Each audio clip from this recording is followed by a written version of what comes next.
আসসালামু আলাইকুম। আশা করি আপনারা সবাই অনেক ভালো আছেন। আজকে আমি আপনাদের সাথে খুবই মজার এক চিকেন কাবাব রেসিপিটা শেয়ার করব।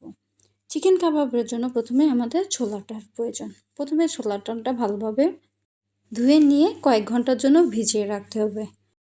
ভিজানো হয়ে যাওয়ার পরে এটা আমরা সিদ্ধ করতে দেব। এখন সিদ্ধ করার জন্য প্রথমে আমরা একটা কড়াই নেব। কড়াইতে ছোলার ডাল দিয়ে দেব। তারপর চিকেন দিয়ে দেব। চিকেনের পরিমাণটা আপনাদের প্রয়োজন মতন দেবেন।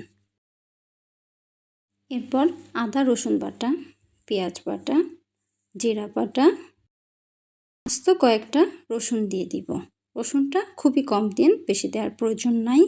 এরপর আমরা গোলমরিচ দিয়ে দেব, আস্ত কয়েকটা গোলমরিচ। এরপর স্বাদ মতন লবণ। মশলার পরিমাণটা আপনাদের ইচ্ছা অনুযায়ী দিয়ে দিন। এরপর গোলমরিচের গুঁড়া দেবেন। ব্লেন্ড হয়ে গেলে আপনাদের হাতের সাহায্যে এটা সুন্দর করে গোল করে নিন। আপনাদের প্রয়োজন অনুযায়ী গোল করেন। পর একটা বাটিতে আমরা একটা ডিম দিয়ে ডিমটা ফেটিয়ে নিয়ে কাবাবগুলো ওর ভিতর ডুবিয়ে তারপরে আমরা তেলে ভাজতে দিব। তেলে ভাজবো আপনাদের মন ইচ্ছা অনুযায়ী আপনার ভেজে নেবেন।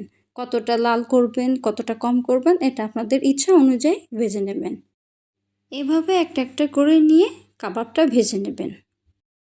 এই তো আমাদের রেডি হয়ে গেল চিকেন কাবাব।